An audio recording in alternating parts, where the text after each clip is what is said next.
ही system मोठी नाही आहे, घाबरण्यासारखं काही नाही आहे. धाराशिवला हनुमान गणपत सर 2 तारखेला सिस्टम आहे. धाराशिवची दक्षिण बाजू पूर्व बाजू घेण्याची शक्यता आहे. 10-5 गावांनाच हा अपवाद आहे, मोठ्या संख्येने हा पाऊस नाही आहे. देऊळगाव राजाला हा पाऊस नाही आहे. सेम कंडिशन आहे पूर्ण जिल्ह्यांमध्ये, हलक्या सरी एखाद दोन ठिकाणी, कारण की याच्यात वारे आहे, गारवा आहे. गरमी असल्याशिवाय मोठी सिस्टम बनत नाही आहे आणि गारव्यामध्ये बनलेली सिस्टम ही त्या पद्धतीने मॉडेलवर स्पष्ट नाही आहे. नक्की सिंधुदुर्गासाठी नवकर सर तुम्हाच्याही भागामध्ये वातावरण हे डेव्हलप होणार आहे. तुमच्या भागांची जर शेड्यूल आपण सांगितली, 1 मिनिटाचा वेळ घेईल फक्त. सिंधुदुर्गची कमेंट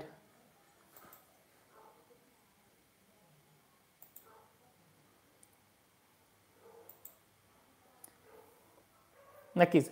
तर सिंधुदुर्गसाठी हा पहिला एवढा मोठा धोका नाही आहे, पण तुमच्यासाठी माहितीसाठी सांगतो, सिंधुदुर्गला ह्या काळामध्ये ढगाळ आणि हलक्या सरी नुकसान करणारी कंडिशन या काळात नाही आहे. तुमच्या भागामध्ये 12 डिसेंबरच्या नंतर एक सिस्टम पुन्हा येणार आहे. त्या सिस्टममध्ये अकोला अमरावतीसह दक्षिण महाराष्ट्र मराठवाडा देखील घेणार आहे. तो पाऊस WD सारखा आहे का याबद्दल हे वातावरण गेल्याच्या नंतरच आपल्याला अपडेटमध्ये समजणार आहे. अजय गोडंबे सर, या वातावरणाचा परिणाम तुमच्याकडे फारसा नाही आहे. तुम्हाला सांगू इच्छितो, हे वातावरण पूर्व दिशेने सरकणार आहे आणि त्याच नंतर MP मार्गे डायव्हर्ट देखील होणार आहे. पण 4 तारखेच्या नंतर या वातावरणामध्ये आणखीन बदल होईल. त्यामुळे ही जी सिस्टम आहे ही महाराष्ट्रापुरती, उत्तर महाराष्ट्रामध्ये याचा प्रभाव टाकणार नाही आहे. फक्त लातूर नांदेड या भागामध्ये आणि जसं मी आता सांगितलं की बुलढाणा भागात तुरळक ठिकाणी 1-2 ठिकाणी सेम त्या पद्धतीने आहे. आभाळ खूप येईल, वारे जोराने असल्यामुळे हा पाऊस टिकणार नाही आहे. विखुरल्या स्वरूपाचा पाऊस होऊ शकतो सर्व जिल्ह्यांमध्ये.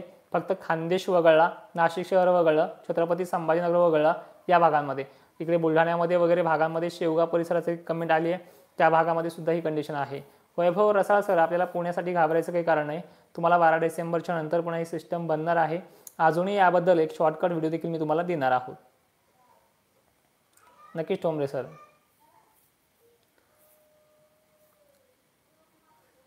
चला कमेंट अशी इम्पॉर्टंट विचारा, जेणेकरून मला सुद्धा माहिती द्यायला. यानंतर 9 तारखेच्या नंतर ही सिस्टम कार्यरत होईल आणि ह्या सिस्टमबद्दल जर बोलायचं म्हटलं अजूनही, तर महाराष्ट्रामध्येचे परिणाम स्पष्टपणे व्यक्त होत आहेत. पण जसे चक्रीवादळाचे जे नुकसानकारक परिणाम आहेत ते दक्षिण भारतातील सर्व राज्यांना आहेत. नव्हे तर कर्नाटकपर्यंतची मजल चांगल्या पद्धतीने आहे. महाराष्ट्रातल्या पूर्व भागामध्ये याचा देखील प्रादुर्भाव अजूनही जाणून येईल.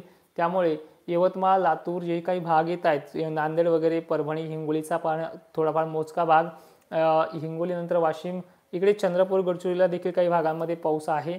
त्यानंतर इकडे धाराशिव पट्ट्यामध्ये देखील आहे. म्हणजे केल बँड टाईप, हा मी पहिलेही हा शब्द वापरला होता, अशा पद्धतीने ही सिस्टम आहे. जालन्यामध्ये पडळसर एवढी मोठी कंडिशन नाही आहे, त्यामुळे काही जी कामं करत असाल पाणी वगैरे देणं ते निवांत चालू द्या. विठ्ठल रोखाडे सर, चिमूर तालुका जिल्हा टाकत चला. चिमूर मी पहिल्यांदाच ऐकतोय. मला वाटतं विदर्भातला हा शहर आहे. नक्कीच मी मॉडेल ती चेक करून तुम्हाला सांगेल. संभाजीनगर फुलंब्री तालुक्यामध्ये एवढी मोठी कंडिशन नाही आहे. जसं प्रत्येक वेळेस दिवाळीला जे आभाळ येते आणि त्याचे थोडे काही ठिकाणी पडतात, सेम ही कंडिशन आहे. हे चक्रीवादळ आहे, त्याच्यामुळे याचा दक्षिण भारतावरच जास्त परिणाम होईल आणि विशेष करून WDचा परिणाम आपल्याकडे होतो. त्यामुळे रोखठोकपणे मी तुम्हाला पाऊस सांगितला असता, पण याच्यामध्ये तेवढी सिस्टम नाही आहे. अकोटलामध्ये काय होणार आहे, विदर्भ मार्गे 1-2 गावांना पलीकडल्या साईडला उत्तर बाउंड्री लगतच्या भागांना पेंडवणी पावसाची वार्ता तुम्हाला त्या दिवशी ऐकायला येईल. ती तारीख 2 आहे. त्यानंतर एक 3 ही तारीख आहे, पण हा पाऊस तुमच्याकडे नाही आहे. विठ्ठल मोहिते सर, जालन्याला पाऊस नाही. तुमचा कॉल आला होता, पण मला काही कारणास्तव घेता नाही आला. तर मित्रांनो 2 मिनिटात लाईव्ह आपला संपणार आहे. काही प्रश्न असतील तर नक्कीच. रामकिसन जांभुटकर सर, आपल्या तालुका कळमनुरी, जिल्हा हिंगोली परिसरामध्ये याच्या सरी मात्र कोसळू शकतात. वातावरण खूप ढगाळलेलं पाहायला मिळणार आहे. तारीख आपल्याकडे 29 तारखेपासून सुरू होते आणि आसपास 1 तारखेच्या आणि 2 तारखेच्या आसपास या सरी कोसळतील. पाणी द्यायचं काम चालू असेल तर बिंदास द्या, मोठी सिस्टम नाही. पण या काळामध्ये ज्वारी पिकांना वाऱ्यामध्ये पाणी देऊ नका. पारणे तालुक्याला भीती नाही आहे. निंबोळकर सर, पावसाची शक्यता नाही आहे. कवठे महाकाळ, सांगलीला हलक्या सरी आहेत. जसं अभिजित सर मागच्या वेळी झाले ना, सेम कंडिशन तुमच्याकडे आहे. पण या टायमिंगला चक्रीवादळाचा पाऊस आहे, वाऱ्याचा जोर थोडा जास्त असेल. चला अजून पुढची कमेंट.